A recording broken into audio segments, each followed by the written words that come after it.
Thank you.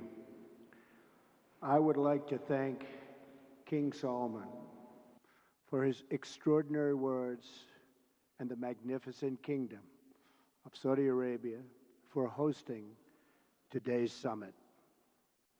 I am honored to be received by such gracious hosts.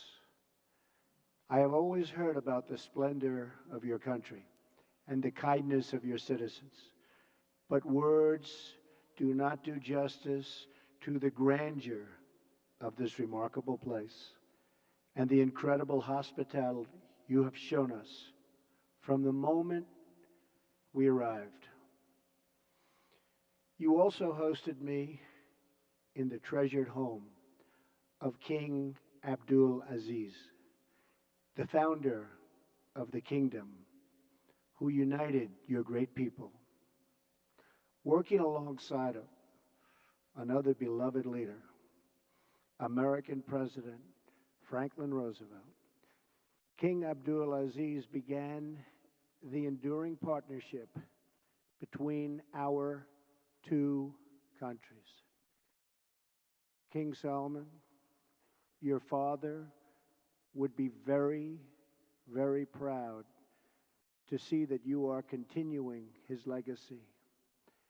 And just as he opened the first chapter of our partnership, today we begin a new chapter that will bring lasting benefits to all of our citizens. Let me now also extend my deep and heartfelt gratitude to each and every one of the distinguished heads of state who made this journey here today. You greatly honor us with your presence, and I send the warmest regards from my country to yours. Thank you.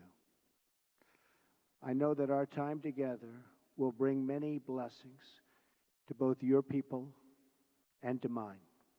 I stand before you as a representative of the American people to deliver a message of friendship and hope and love. That is why I chose to make my first foreign visit a trip to the heart of the Muslim world, to the nation that serves as custodian of the two holiest sites in the Islamic faith. In my inaugural address to the American people, I pledge to strengthen America's oldest friendships and to build new partnerships in pursuit of peace. I also promise that America will not seek to impose our way of life on others, but to outstretch our hands in the spirit of cooperation and trust. Our vision is one of peace, security, and prosperity in this region and all throughout the world. Our goal is a coalition of nations who share the aim of stamping out extremism and providing our children a hopeful future that does honor to God. And so this historic and unprecedented gathering of leaders, unique in the history of nations, is a symbol to the world of our shared resolve in our military that will protect the safety of our people and enhance the security of our wonderful friends and allies, many of whom are here today. Bonds of friendship, security, culture, and commerce. For Americans, this is a very exciting time. A new spirit of optimism is sweeping our country. In just a few months, we have created almost 1 million new jobs, added over $3 trillion in new value, lifted the burdens on American industry, and made record investments in our military that will protect the safety of our people and enhance the security of our wonderful friends and allies, many of whom are here today. Now, There is even more blessed news that I am pleased to share with you. My meetings with King Solomon, the Crown Prince, and the Deputy Crown Prince have been filled with great warmth, goodwill, and tremendous cooperation. Yesterday, we signed historic agreements with the Kingdom that will invest almost $400 billion in our two countries and create many hundreds of thousands of jobs in America and Saudi Arabia. This landmark agreement includes the announcement of a $110 billion Saudi-funded defense purchase, and we will be sure to help our Saudi friends to get a good deal from our great American defense companies, the greatest anywhere in the world. This agreement will help the Saudi military to take a far greater role in security and operations having to do with security. We have also started discussions with many of the countries present today on strengthening partnerships and forming new ones to advance security and stability across the Middle East and far beyond. Later today, we will make history again with the opening of the new Global Center for Combating Extremist Ideology, located right here in this central part of the Islamic world. This groundbreaking new center represents a clear declaration that Muslim-majority countries must take the lead in combating radicalization, and I want to express our gratitude to King Solomon for his strong demonstration and his absolutely incredible and powerful leadership. I have had the pleasure of welcoming several of the leaders present today to the White House, and I look forward to working with all of you. America is a sovereign nation, and our first priority is always the safety and security of our citizens. We are not here to lecture. We are not here to tell other people how to live, what to do, who to be, or how to worship. Instead, we are here to offer partnership based on shared interests and values to pursue a better future السعي إلى for all مستقبل of us. أفضل لكلنا. Here at this summit, فهنا في هذه we will القمة discuss سوف many نناقش interests that we المصالح share كثيرة together. But above all, we must be united in pursuing the one goal that transcends every other consideration. That goal is to meet history's great test, to conquer extremism and vanquish the forces that terrorism brings with it every single time. Young Muslim boys and girls should be able to grow up free from fear, safe from violence, and innocent of hatred. When young Muslim men and women should have the chance to build a new era of prosperity for themselves, it has to be done, and we have to let them do it. With God's help, this summit will mark the beginning of the end for those who practice terror and spread its vile creed. At the same time, we pray this special gathering may someday be remembered as the beginning of peace in the Middle East, and maybe even all over the world. But this future can only be achieved through defeating terrorism and the ideology that drives it. Few nations have been spared the violent reach of terrorism. America has suffered repeated barbaric attacks, from the atrocities of September 11th to the devastation of the Boston bombings to the horrible killings in San Bernardino and Orlando. The nations of Europe have also endured unspeakable horror. So too have the nations of Africa and South America. India, Russia, China, and Australia have all been victims. But in sheer numbers, the deadliest toll has been exacted on the innocent people of Arab, Muslim, and Middle Eastern nations. They have borne the brunt of the killings and the worst of the destruction in this wave of fanatical violence. Some estimates hold that more than 95% of the victims of terrorism are themselves Muslim. We now face a humanitarian and security disaster in this region that is spreading across the planet. It is a tragedy of epic proportions. No description of the suffering and depravity can begin to capture its full measure.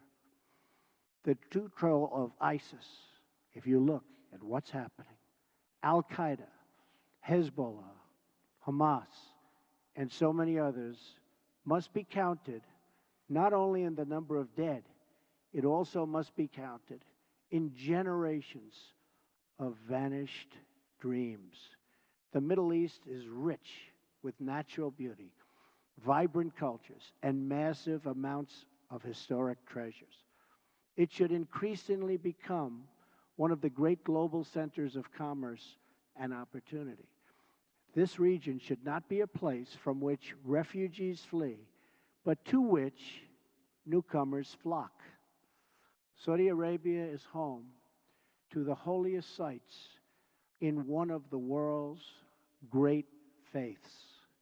Each year, millions of Muslims come from around the world to Saudi Arabia to take part in the Hajj.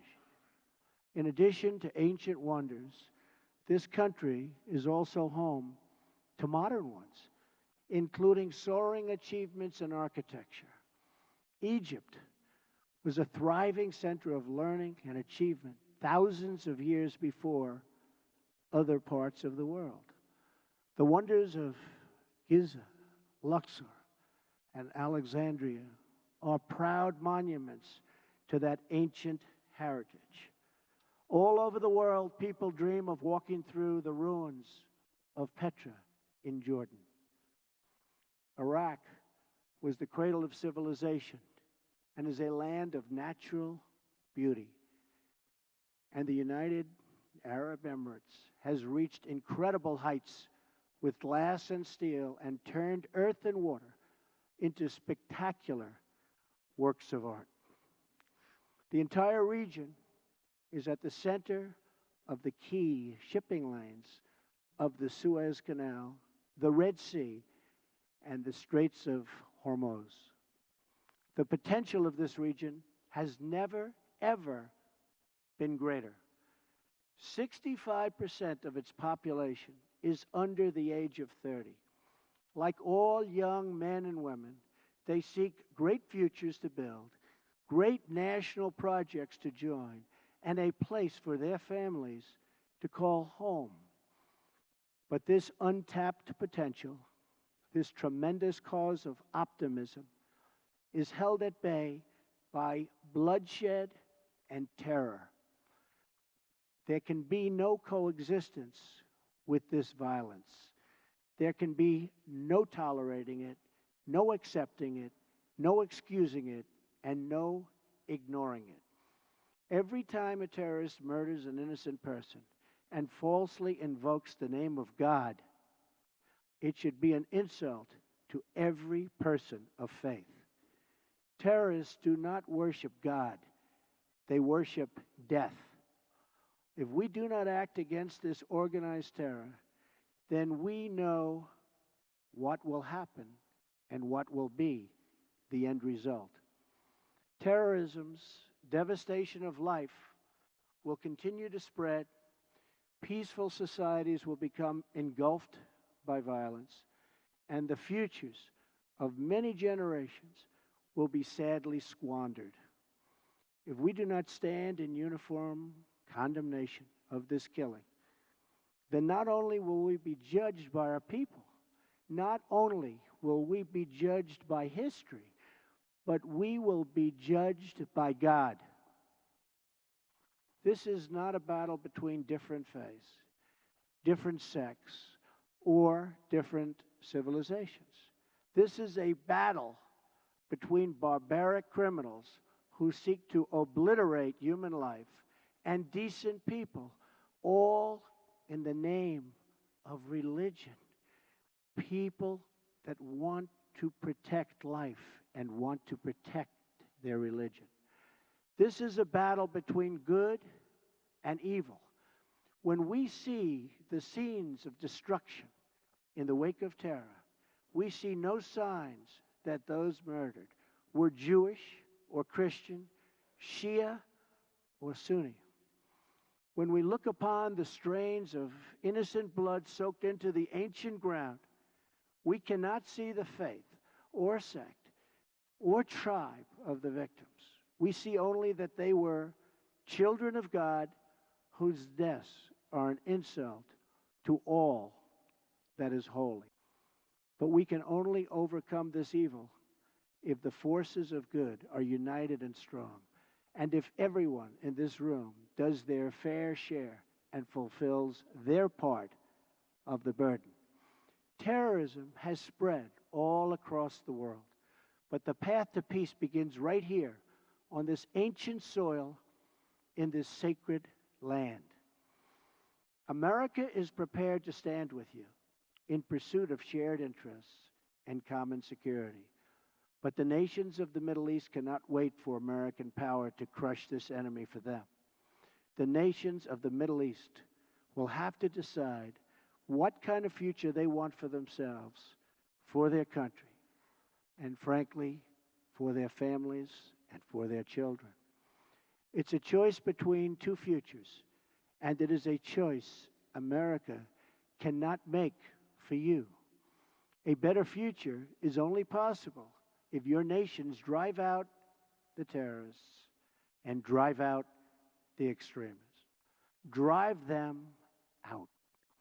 Drive them out of your places of worship. Drive them out of your communities. Drive them out of your holy land. And drive them out of this earth. For our part, America is committed to adjusting our strategies to meet evolving threats and new facts. We will discard those strategies that have not worked and will apply new approaches informed by experience, talent, and judgment. We are adopting a principled realism rooted in common values, shared interests, and common sense. Our friends will never question our support, and our enemies will never doubt our determination. Our partnerships will advance security through stability, not through radical disruption. We will make decisions based on real-world outcomes, not inflexible ideology. We will be guided by the lessons of experience, not the confines of rigid thinking. And wherever possible, we will seek gradual reforms, not sudden intervention. We must seek partners, not perfection, and to make allies of all who share our goals. Above all, America seeks peace, not war. Muslim nations must be willing to take on the burden if we are going to defeat terrorism and send its wicked ideology into oblivion. The first task in this joint effort is for your nations to deny all territory to the foot soldiers of evil. Every country in the region has an absolute duty to ensure that terrorists find no sanctuary on their soil. Many are already making significant contributions to regional security. Jordanian pilots are crucial partners against ISIS in Syria and Iraq. Saudi Arabia and a regional coalition have taken strong action against Houthi militants in Yemen. The Lebanese army is hunting ISIS operatives who try to infiltrate their territory. Emirati troops are supporting our Afghan partners and supporting them strongly. In Mosul, American troops are supporting Kurds, Sunnis, and Shias fighting together for their homeland. Qatar, which hosts the U.S. Central Command, is a crucial strategic partner. Our long-standing partnership with Kuwait and Bahrain continue to enhance security in the region. Our courageous Afghan soldiers are making tremendous sacrifices in the fight against the Taliban and others in the fight for their country. As we deny terrorist organization control of territory and populations, we must also strip them of their access to funds. We must cut off the financial channels that let ISIS sell oil, let extremists pay their fighters, and help terrorists smuggle their reinforcements. I am proud to announce that the nations here today will be signing an agreement to prevent the financing of terrorism, called the Terrorist Financing Targeting Center, co-chaired by the United States and Saudi Arabia, and joined by every member of the Gulf Cooperation Council. It is another historic step in a day that will be long remembered. I also applaud the Gulf Cooperation Council for blocking funders from using their countries as a financial base for terror, and for designating Hezbollah as a terrorist organization, which they certainly are, last year. Saudi Arabia also joined us this week in placing sanctions on one of the most senior leaders of Hezbollah. Of course, there is still much work to be done. That means honestly confronting the crisis of Islamic extremism and the Islamists and Islamic terror of all kinds. We must stop what they're doing to inspire, because they do nothing to inspire but kill. And we are having a very profound effect if you look at what's happened recently. And it means standing together against the murder of innocent Muslims, the oppression of women, the persecution of Jews, and the slaughter of Christians. Religious leaders must make this absolutely clear. Barbarism will deliver you no glory. Piety to evil will bring you no dignity. If you choose the path of terror, your life will be empty, your life will be brief, and your soul will be fully condemned. And political leaders must speak out to affirm the same idea. Heroes don't kill innocents, they save them. Many nations here today have taken important steps to raise up that message. Saudi Arabia's vision for 2030 is an important and encouraging statement of tolerance, respect, empowering women, and economic development. The United Arab Emirates has also engaged in the battle for the hearts and souls, and with the United States launched a center to counter the online spread of hate. Bahrain, too, is working to undermine recruitment and radicalism. I also applaud Jordan, Turkey, and Lebanon for their role in hosting refugees. The surge of migrants and refugees living so poorly that they're forced to leave the Middle East depletes the human capital needed to build stable societies and economies. Instead of depriving this region of so much human potential, Middle Eastern countries can give young people hope for a brighter future in their home nations and regions. That means promoting the aspirations and dreams of all citizens who seek a better life, including women, children, and the followers of all faiths. Numerous Arab and Islamic scholars have eloquently argued that protecting equality strengthens Arab and Muslim communities. For many centuries, the Middle East has been home to Christians, Muslims, and Jews living side by side. We must practice tolerance and respect for each other once again and make this region a place where every man and woman, no matter their faith or ethnicity, can enjoy a life of dignity and hope. In that spirit, after concluding my visit in a fabulous place that we're at today, Riyadh, which I've gotten to know so well in so short a time, I will travel to Jerusalem and Bethlehem and then to the Vatican, visiting many of the holiest places in the three Abrahamic faiths.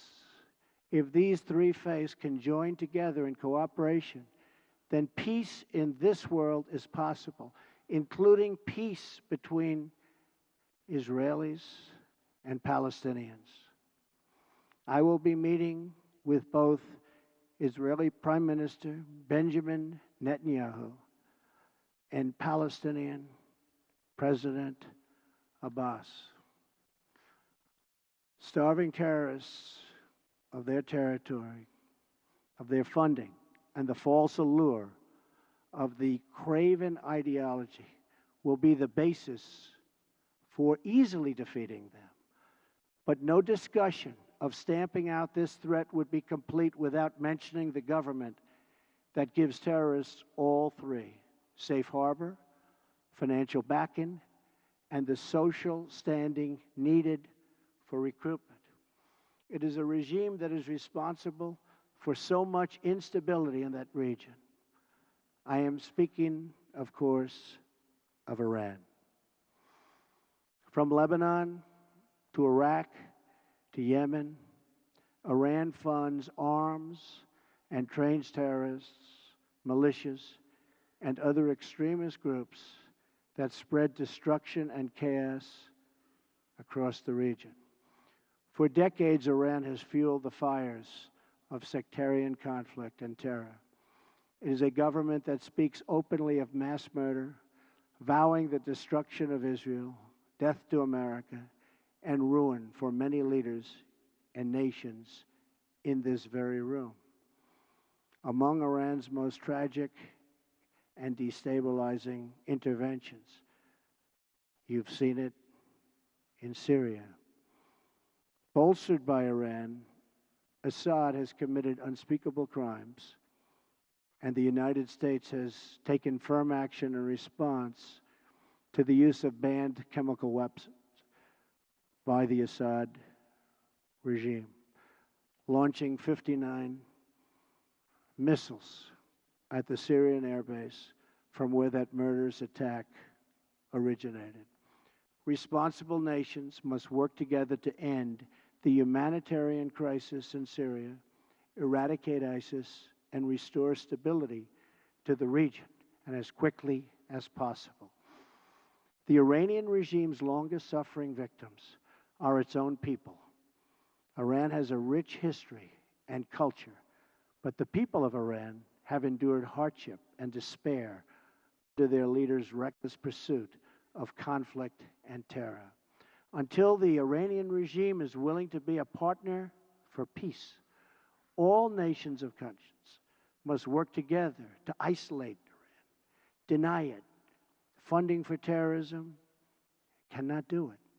And pray for the day when the Iranian people have the just and righteous government they so richly deserve. The decisions we make will affect countless lives. King Solomon, I thank you for the creation of this great moment in history and for your massive investments in America and its industries and its jobs. I also thank you for investing in the future of this part of the world. The fertile region, and it is so fertile, has all of the ingredients for extraordinary success: a rich history and culture, a young and vibrant people, a thriving spirit of enterprise. But you can only unlock this future if the citizens of the Middle East are freed from extremism, terror, and violence. We in this room are the leaders of our peoples. They look to us for answers and for action. And when we look back at their faces, behind every pair of eyes is a soul that yearns for justice and yearns for peace. Today, billions of faces are now looking at us, waiting for us to act on the great question of our time. Will we be indifferent in the presence of evil? Will we protect our citizens from its violent ideology? Will we let its venom spread through our societies? Will we let it destroy the most holy sites on earth?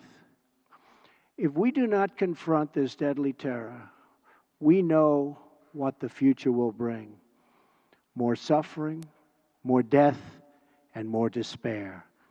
But if we act, if we leave this magnificent room unified and determined to do what it takes to destroy the terror that threatens the world, then there is no limit to the great future our citizens will have.